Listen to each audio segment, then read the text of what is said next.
European partners, our Asian partners.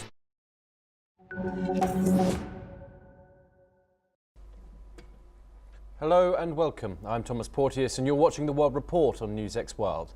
Let's take a look at some of the top headlines of the hour. The US has seized a sanctioned oil tanker off Venezuela, President Trump has said, a move that also pushed global oil prices higher.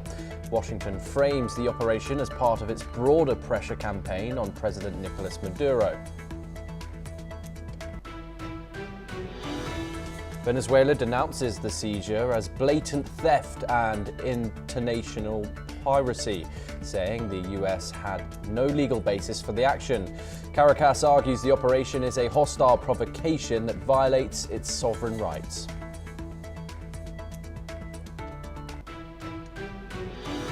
Nobel Peace Laureate and Venezuelan opposition figure Maria Corina Machado appears in public for the first time in 11 months, greeting supporters from a hotel balcony in Oslo. She received the Nobel Peace Prize in absentia after arriving too late for the ceremony, having been in hiding since protesting Maduro's inauguration. Renewed clashes erupt along the Cambodia-Thailand border, with heavy fighting reported near ancient temples ahead of a planned call from President Trump. Both sides remain locked in conflict as expectations rise that Washington may try to broker another ceasefire. Amnesty International says Hamas and other Palestinian groups committed crimes against humanity during and after the October 7th, 2023 attack in southern Israel. The report says the group also continued violations through its treatment of hostages and withholding of bodies. President Trump says he's concerned Ukraine hasn't had an election in a long time, adding further pressure on President Volodymyr Zelensky. His remarks come as Washington continues to scrutinize Kiev's political and security situation. President Trump says the announcement of which world leaders will serve on the Gaza Board of Peace should come early next year. He says several leaders are seeking a role on the body, which was created under his plan that established a fragile Israel-Hamas ceasefire. President Trump launches a fast-track US visa scheme for foreigners who pay at least $1 million, promising a direct path to citizenship for qualified buyers. The move comes as Washington tightens immigration rules, raises work visa fees, and steps up deportations. Now for our top story, we start with Europe's defining crisis, the Russia-Ukraine war. US President Donald Trump held a discussion with European leaders over the ongoing war in Ukraine. On the call with British, French and German leaders, Trump said they had pretty strong words on the situation. Trump also warned that new Ukraine meetings risk wasting time. Let's in fact listen in to what the US president had to say. The leaders of France, we spoke to, and Germany and UK, all very good leaders, very good friends of mine, and we discussed Ukraine in pretty strong words, and we'll see what happens. I mean, we'll wait. While the White House pushes Kyiv to reach a quick peace, Ukrainian President Zelensky remains hesitant, particularly over a US-backed peace plan seen as favorable to Moscow. Meanwhile, France, Germany and the UK are working on refining the peace proposals with a focus on security guarantees for Ukraine. Separately, Zelensky is set to meet with US officials today to discuss a draft peace plan and future reconstruction efforts. Joining us now is Colonel Sanjit Sirohi, an international relations and defense expert, joining us live from New Delhi. Thank you very much for joining us here on NewsX World. It's a pleasure to have you on the program. Colonel Sirohi, President Trump said European leaders had these pretty strong words to say on Ukraine. Obviously, Donald Trump saying positive things about them there. But how much weight do the Europeans really have in these negotiations in practice? Well, Thomas, good morning. Now, this talk which has been going on for so long, and US has given a 28 program which was in favor of Russia, and which has been discussed by the European leaders, especially the British Prime Minister, France President, and Chancellor of Germany. They had discussed and they have come out with another plan which is about 25 program. But the point which is very, very important, there are 2 points which are going to create a problem, and that both the parties, they have agreed to it that there are 2 problematic issues. First is the ceding of the territory to Russians, which I think Zelensky and all other European leaders are not in favor of doing that. And Zelensky has categorically mentioned that as per the international law and as per the constitution of Ukraine, they have got no right to cede the territory to Russia. So that is number 1 point. Number 2 is that the Europeans are more interested in taking the guarantee that Russia will not attack Ukraine or any other European country. So these are the 2 points which are going on. Now, Donald Trump has talked about the one side, he is talking about that he has a very good relationship with all the 3 leaders. On the other hand, he said that he has got a strong words. He has also mentioned that the life support, the Europeans and the Americans have relationship is on the life support, because every day they are not agreeing to it. So I think Donald Trump is pressurizing Zelensky and other European leaders to accept the demands of the Russians, which I think Zelensky and European leaders are not ready to do that. And to that extent, Zelensky is already speaking to about 30 leaders. Today, visual meeting is going to take place. And let's see what happens on that. And the European leaders have also invited President Trump on the weekend to come to Europe and discuss the new plan. So let us see how the things work out. Thomas. Yeah, indeed. And of course, the big sticking point here is territorial concessions, something that Ukraine previously said it would never do, and now that seems to be on the table with this US peace plan proposing that Russia take control of even more of its occupied territory, and Ukraine cede that in an end to the war in exchange for some sort of NATO-style security guarantees. In regards to territory, of course, how do you think, in the broad scope of things, if Ukraine does cede territory, which could be seen as a kind of reward for Vladimir Putin's invasion, how would that feed in the long term, or in regards to international law? Sorry. Look, Thomas, the point is that these Ukrainians are fighting for last 4 years for their territory. And after 4 years, if Zelensky decides to give their territory, then the question the people are going to ask him was that why did you fight for 4 years? The country has been destroyed, totally devastated, their infrastructure has been totally destroyed, their energy sector has been destroyed. A lot of lakhs of people have been migrated, then thousands of people have died, thousands of soldiers have died. The casualties of the army have been very, very high. So if Zelensky had to cede the territory, or he has to give this territory, Donbass complete territory, to Russia, then why was he fighting for last 4 years? So I don't think any leader is going to accept that, and I don't think Zelensky is going to accept that, in spite of the fact that Mr. Donald Trump, for his own interest, for the interest of the Americans, is trying to pressurize Zelensky to cede their territory to Russia. That is totally incorrect, and I think the European leaders have to stay united and make sure that Ukrainians are not pressurized to give that territory to Russia. And the other point is that if the Russians, they don't get Donbass region in their control, then I think Mr. Donald Trump may try it, but I don't think that peace talks are going to take place, or even the peace is going to take place. Thomas. Okay, Colonel Sirohi, do stay with us as we have further updates. This time we move down to the ground. And Ukrainian naval drones have struck and disabled a sanctioned Russian tanker called Dashan in the Black Sea.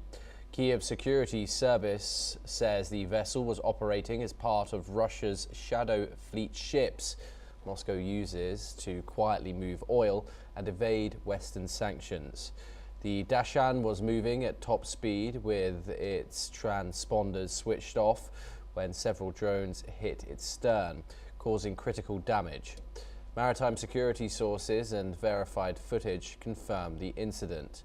This is Ukraine's third successful strike on a Shadow Fleet tanker in 2 weeks, as Kiev attempts to cut Russia's oil revenues that fund the war. Insurance costs for vessels in the region have surged as the conflict increasingly affects sea lanes. Russia has not responded yet, but President Vladimir Putin recently warned he may block Ukraine's access to the Black Sea following similar attacks. Ukraine has also targeted Russian refineries for months, but the tanker strikes mark a new phase in its campaign at sea. Colonel Sirohi, Ukraine has now hit 3 shadow fleets in the space of 2 weeks. What does that tell us about Kiev's strategy in the Black Sea? Well, Thomas, we all know that the Russian economy is nowadays totally dependent on exporting of the oil products.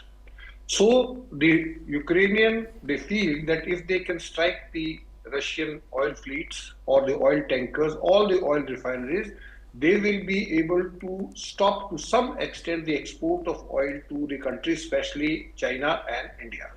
So that is the stand, because they feel that their economy is working because of the oil export. So what the Ukrainians have decided is to strike the ports, strike the oil refineries, and strike the oil tankers. Now these shadow fleet which the Russians are using, they are using clandestine network of ships, which mostly are oil tankers, and to deceive the Ukrainians, they are switching off their transponders and they are falsifying their identity. So as a result of which it is very difficult to identify that which country's this tanker is.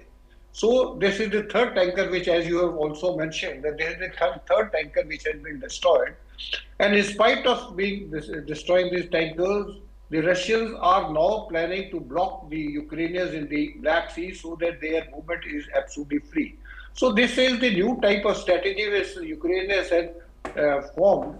And this is basically because now if you see in last, since these peace talks have started, there has been more drones attacked by the Russians on the Ukraine, and Ukraine is similarly also trying to take as much advantage as possible so that both sides, when they come to negotiating table, they have something to negotiate for. So I think this is all going to, and it is all these activities are going to increase in future till the peace take place, and which is the question mark is, will the peace take place or no? Thomas. Colonel Sirohi, thank you very much for joining us here on News X1. Thank you for taking the time. We now move on, and US President Donald Trump has said that the United States has seized an oil tanker off the coast of Venezuela. This is the first known action against an oil tanker since Trump ordered a massive US military buildup in the region and carried out strikes against suspected drug vessels. Let's listen in to what Trump had to say about the operation. It's been an interesting day from the standpoint of news. As you probably know, we've just seized a tanker on the coast of Venezuela, large tanker, very large. Largest one ever seized, actually. And other things are happening, so you'll be seeing that later, and you'll be talking about that later with some other. Meanwhile, US Attorney Pam Bondi has also stated in a post on X that the United States had executed a seizure warrant for a crude oil tanker used to transport sanctioned oil from Venezuela and Iran. In a statement, the Venezuelan government has accused the United States of blatant theft after the seizure of the oil tanker. The government has stated that it would defend its sovereignty, natural resources and national dignity with absolute determination. It has also added that it would denounce the seizure of the tanker before international bodies. Meanwhile, Venezuelan President Nicolas Maduro has also demanded an end to US intervention in his country. Let's take a listen in. Decimos no al intervencionismo, no a los planes de desestabilización de cambio de régimen. Allá el gobierno de Estados Unidos, que se dediquen a gobernar su país. Shruti Dasgupta joins us now. She's an international affairs expert. She joins us live from New Delhi. Shruti, always a pleasure to talk to you. What does this mean? What does the US hope to achieve here by seizing this oil tanker? Is it about sanctions or a show of force? What could it be? Greetings, Thomas. Thank you so much for inviting me. What I understand is this is part of the latest published national security objectives of USA, which is a Trump corollary to what the Monroe Doctrine was. And it is a neo-imperialistic kind of view where USA is going to protect its interests in the Americas, that means the North and the South Americas. Hence, we've seen his intervention in Honduras, we've seen his intervention in Venezuela. This is part of their national policy now, because they do not want to have an expanded China influence in the region or and they want to control the politics as well as the politicians of each of these nations. Beyond this, what does it hope to achieve? It is building pressure.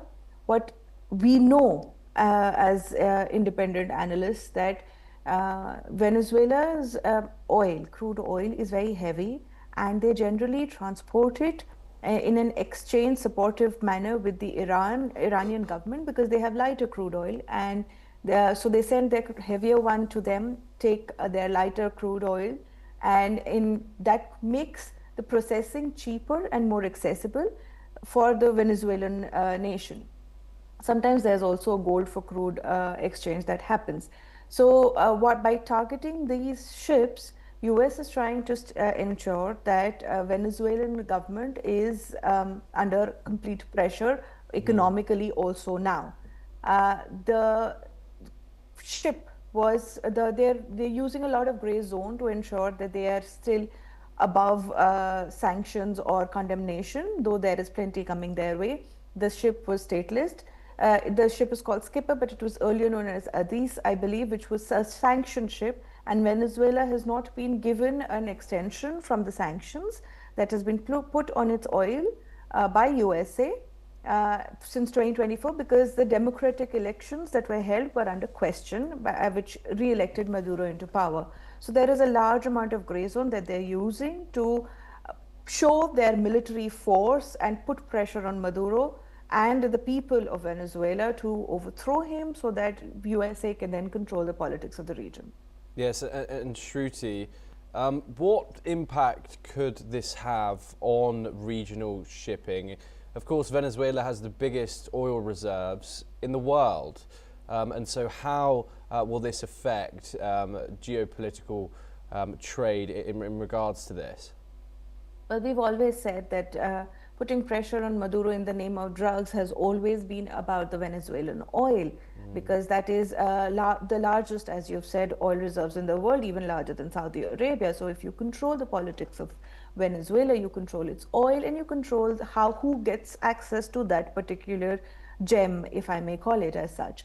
But what it shows the world is that USA is willing to break all sorts of polite political presentation and is using plain brute force. In fact, I believe an independent UN body has condemned how they have handled the so-called drug busts, where they killed about close to 80 people and destroyed ships. So the world is noticing that this is happening, but there is no way that they can control it. Independent nations, the smaller American nations, they are unable to fight it off themselves. They would need external support.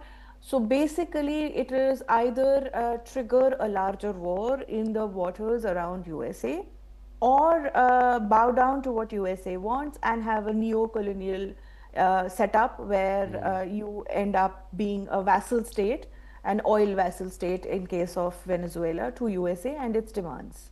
Yes, Shruti, do stay with us as we have further updates. The Swiss government announced that its agreement with the United States to reduce tariffs on Swiss imports to a maximum of 15% will apply retroactively to November the 14th. The deal, reached in November, cuts the tariff rate from 39%, which is what US President Donald Trump put in place back in August. Both countries can now request customs refunds dating back to the effective date. Swiss officials say the lower ceiling will reduce average trade-weighted US tariffs on Switzerland by roughly 10%, improving access to the American market for Swiss exporters. In return, Switzerland will lower tariffs on US fish, seafood, and select agricultural products, while also granting new duty-free quotas for beef, bison, and poultry. Switzerland has additionally pledged to invest about $200 billion in the United States by 2028, and the US will lift extra tariffs on several Swiss goods, including aircraft parts, rubber products, cosmetics, and generic medicines, with more under review. Shruti joins us once again. Shruti, how significant is this cut from 39% to 15% for Swiss exporters trying to get access to the United States market? Well, the Swiss economy is very much an export-dependent economy, and the US tariffs had hurt it and its growth percentage, economic percentage, GDP percentage, a whole lot. It brought it down below 1% for the past year. So this is helpful because the average tariff percentage would somewhere become close to 10%, because there are some goods that because this is a tariff ceiling of 15%, not blanket tariff of 15%. So some goods may have tariff much lower also. So the average comes down to about 10%, which makes it very competitive in terms of UK as well as EU and even Canada. So Swiss exporters would have, this is good news for them, because now they are again in competition for US markets as such. But the other side of this entire deal is that Switzerland has promised to invest close to $200 billion by 2028 in USA to create American jobs. As you said, aircraft and pharmaceutical and other sectors. They have also promised the immediate by 2026 to invest about $67 billion. That is what is stated by the US website themselves. So there are clauses beyond it. I do not know how they will go forth with it, whether it will actually function or not. But the bottom line for USA is that no matter who gets to what is the tariff rate, the inflation in USA is up. I believe the Fed chair themselves have said that there's a 2% hike in inflation since the Trump government and its tariff regime. They're playing off one competitor against the other using tariff as a way to ensure that USA gets a better deal. The ultimate person who's paying the tariff is not the nation itself, it's the consumer, and that is the American consumer. So this may be good news for Switzerland, but bad news for Americans. Yes, and Shruti Dasgupta, thank you very much for joining us here on NewsX World. It's always a pleasure to have you on the programme. We now move on, and Nobel Peace Prize laureate and Venezuelan opposition figure Marina Cortina Machado has made her first public appearance in 11 months. She greeted supporters from a hotel balcony in Oslo, just hours after her daughter accepted the Nobel Prize on her behalf. Machado had been in hiding since January the 9th, when she briefly was detained after her protest against President Nicolas Maduro's inauguration in Caracas. She said in an audio message published by the Nobel Committee that she could not arrive in time for the ceremony, adding that many people had risked their lives to secure her travel to Norway. Her daughter, Ana Karina Sosa, accepted the award, saying Machado remains committed to a free Venezuela. Maduro himself emphasized, "Of course I'm going back," reaffirming her intention to return home soon. The Nobel Committee praised Machado's courage, calling Venezuela a brutal authoritarian state and urging Maduro to accept last year's election results and step down. Supportive Latin American leaders were also present in Oslo, underscoring international solidarity with her cause. We now move over to the United States, and President Donald Trump announces that his long-promised Gold Card program is officially launching, offering a fast track to the United States, legal residency and eventual citizenship for high-value investors. Individuals can qualify by investing $1 million, while corporations pay $2 million per foreign-born employee. Trump unveiled the program at the White House with a website now accepting applications. The initiative progress the EB-5 visa, aiming to attract top talent to the United States while generating revenue for federal coffers. Trump also said that all funds will go to the Treasury, supporting programs positive for the country. Unlike EB-5 visas, the Gold Card program does not specify job creation requirement or caps. U.S. Commerce Secretary Howard Lutnick said the process will thoroughly vet applicants and ensure that they can gain entry. Trump highlighted top graduates from China, India and France as likely candidates, calling the Gold Card a much stronger path to U.S. citizenship. Okay, we have some breaking news coming in finally, and in a deadly escalation of a long-standing border conflict, 9 Thai soldiers have been killed and more than 120 others wounded in clashes with Cambodian forces this week. Thailand's defense ministry has reported the casualties, describing the situation as dire. The conflict, which reignited in recent days, has seen both sides engaged in fierce fighting along their shared border. The Thai ministry has vowed to continue its efforts, and tensions remain high in the region. Well, that's all that we have time for this hour. Keep watching News 6 World for more international updates.